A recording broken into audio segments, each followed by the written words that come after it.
नमस्कार दोस्तों। आज की कहानी है ऋषि च्यवन की, जो भृगु वंश में भृगु जी के पुत्र, जिनकी माता पुलोमा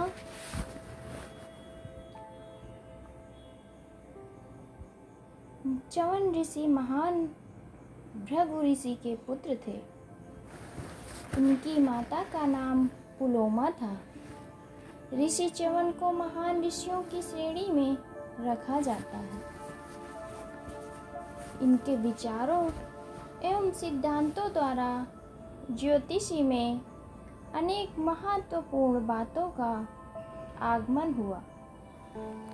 इस कारण ये ज्योतिष गुरु के रूप में भी प्रसिद्ध हुए। इनके द्वारा रचित ग्रंथों से ज्योतिष तथा जीवन के सही मार्गदर्शन का बोध हुआ। इनके जन्म की कथा हम आगे सुनेंगे। इससे पहले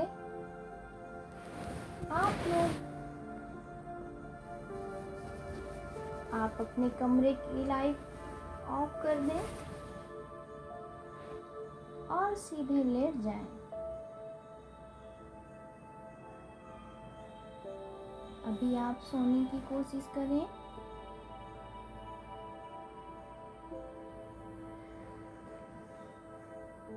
ऋषि की पत्नी का नाम पुलोमा था।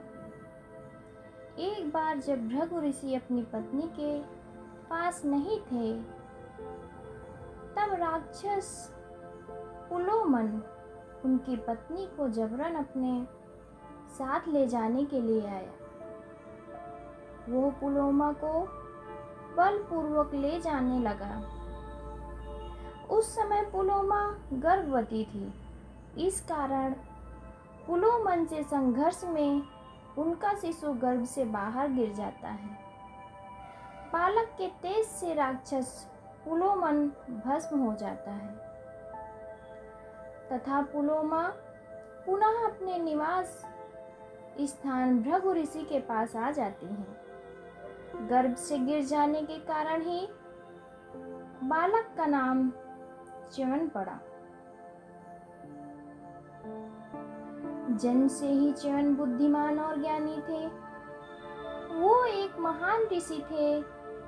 इनका विवाह आरुषि नामक कन्या से हुआ, जिससे इन्हें और नामक पुत्र प्राप्त हुआ।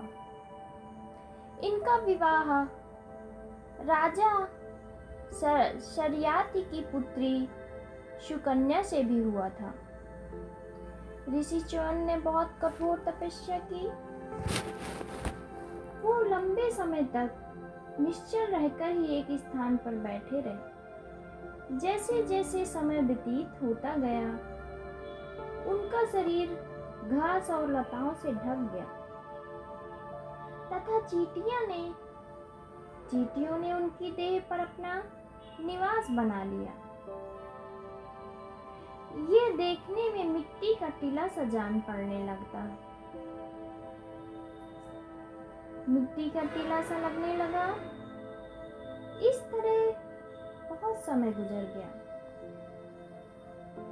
ऐसी ही बेड टाइम स्लीप स्टोरी सुनने के लिए मेरे भक्ति चैनल भक्ति सागर को लाइक, सब्सक्राइब और शेयर जरूर कर दीजिएगा। मैं आपको नई नई कहानियाँ लाती रहूँगी। इस तरह बहुत समय गुजर गया। एक दिन राजा शर्याति की पुत्री सुकन्या अपनी सखियों के साथ टहलती हुई च्यवन मुनि के स्थान पर जा पहुंची। वहां पर मिट्टी के टीले से चमकते 2 छिद्रों को देखकर चकित रह गई और कौतूहलवश देह को बांबी समझकर उस छिद्रों को कुरोदने लगती है। उसके इस कृत्य से ऋषि की आंखों से रक्त की धारा निकलने लगती है और ऋषि च्यवन अंधे हो जाते हैं। वे क्रोधित होकर शरियाती के परिवार तथा उनके अनुचरों को मलमूत्र रुक जाने का श्राप दे देते हैं। राजा शरियाती इस घटना से दुखित होकर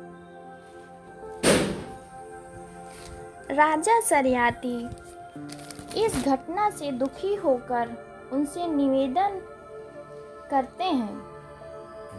क्षमा याचना स्वरूप वो अपनी पुत्री सुकन्या को उनको सौंप देते हैं। इस प्रकार सुकन्या का विवाह च्यवन ऋषि से हो जाता है। सुकन्या बहुत पतिव्रता थी। वो च्यवन ऋषि की सेवा में दिन रात लगी रहती थी। एक दिन च्यवन ऋषि के आश्रम में देव के वैद्य अश्विनी कुमार आते हैं। सुकन्या उचित प्रकार से उनका आदर सत्कार एवं पूजन करती हैं। उसके इस आदर भाव व पतिव्रत से प्रसन्न अश्विनी कुमार उन्हें आशीर्वाद प्रदान करते हैं। वो च्यवन ऋषि को उनका यौवन व आंखों की ज्योति प्रदान करते हैं। आंखों की ज्योति और नव यौवन पाकर च्यवन मुनि बहुत प्रसन्न हो जाते हैं। वो अश्विनी कुमारों को सोमपान का अधिकार दिलवाने का वचन देते हैं। ये सुनकर अश्विनी कुमार प्रसन्न होकर उन दोनों को आशीर्वाद देकर वहां से चले जाते हैं। शरियाती जब च्यवन ऋषि के युवा हो जाने के बारे में सुनते हैं तो बहुत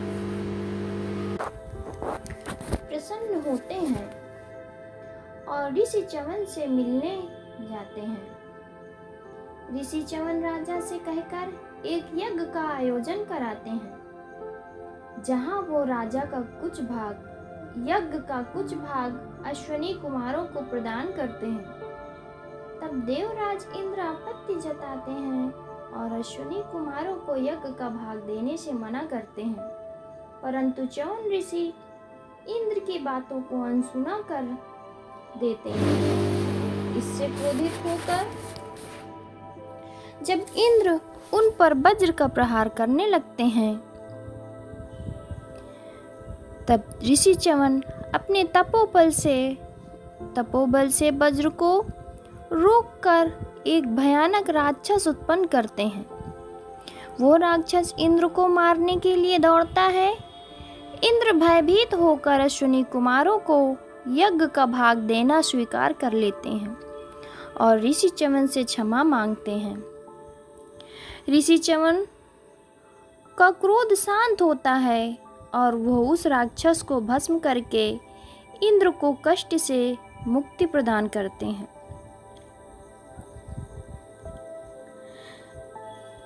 ऋषि च्यवन की कुछ अनसुनी कहानियों के बारे में भी हम सुनेंगे। एक बार ऋषि च्यवन ने महान व्रत का आश्रय लेकर जल के भीतर रहना आरंभ कर दिया। वे गंगा यमुना संगम स्थल पर रहते थे।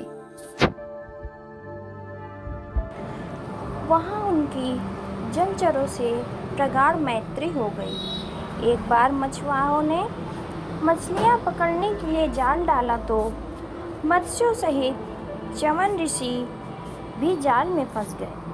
नदी से बाहर निकलने पर उन्हें देख समस्त मछुआरे उनसे क्षमा मांगने लगे। च्यवन ने कहा कि उनके प्राण मत्स्यों के साथ ही यक्त अथवा रक्षित रहेंगे। उस नगर के राजा को जब च्यवन की इस घटना का ज्ञात हुआ तो उसने भी मुनि से उचित सेवा पूछी। मुनि ने उनसे मछलियों के साथ साथ अपना मूल्य मछुआरों को देने के लिए कहा। राजा ने पूरा राज्य देना भी स्वीकार कर लिया, किंतु च्यवन उसे अपने सब कुछ मूल नहीं मान रहे थे। तभी गौर के पेट से जन्मे गोताज मुनि उधर आ पहुंचे। उन्होंने राजा नहुस से कहा, जिस प्रकार च्यवन अमूल्य है उसी प्रकार गाय भी अमूल्य होती है। अतः आप उनके मूल्य स्वरूप का एक गौर दे दीजिए। राजा के ऐसे ही करने पर च्यवन ऋषि प्रसन्न हो गए।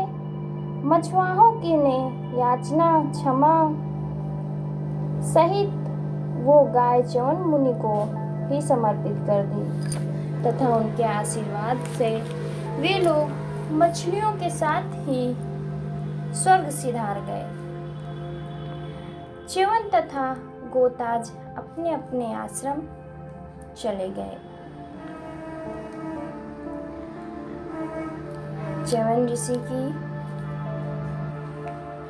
इस प्रकार के अनेक कृत्य होने पर भी जब राजा कुशित तथा रानी क्रोध अथवा विकार से अभिभूत नहीं हुए तो च्यवन उन पर प्रसन्न हो गए।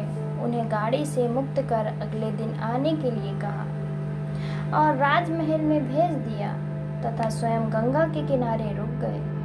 अगले दिन वहां पहुंचकर राजा रानी ने एक अद्भुत स्वर्ण महल देखा जो चित्र विचित्र उपवन से घिरा था। उसके चारों ओर छोटे छोटे महल तथा मानव भाषा बोलने वाले पक्षी थे। दिव्य पलंग पर च्यवन ऋषि लेटे थे। राजा रानी मोह में पड़ गए। च्यवन ने उन दोनों को अपने आने का उद्देश्य बताकर कहा कि उनसे वे इतने प्रसन्न हुए हैं कि वे उनके बिना मांगे ही इच्छित वर देंगे। राजा कुशिक की तीसरी पीढ़ी से कौशिक वंश प्रारंभ हो जाएगा। च्यवन ऋषि बोले, चिरकाल से भृगुवंशी लोगों के यजमान क्षत्रिय रहेंगे, किंतु भविष्य में उनमें फूट पड़ेगी। मेरे वंश में उर्व नाम का तेजस्वी बालक त्रिलोक संहार के लिए अग्नि की सृष्टि करेगा। उर्व के पुत्र ऋचि होंगे। वे तुम्हारी पौत्री से विवाह करके ब्राह्मण पुत्र को जन्म देंगे, जिसका पुत्र क्षत्रिय होगा। ऋचि की कृपा से तुम्हारे वंश गाधि को विश्वामित्र नामक ब्राह्मण पुत्र की प्राप्ति होगी। जो कुछ दिव्य तुम यहाँ देख रहे हो वो स्वर्ग की एक झलक मात्र है। इतना कहकर ऋषि ने उन दोनों से विदा ले ली। अब आप सभी को नींद आनी शुरू हो गई है। निंदिया रानी आपकी आंखों पर सवार हो रही है। वो स्लोली आपको सपनों की दुनिया में ले जा रही है। शुभ रात्रि।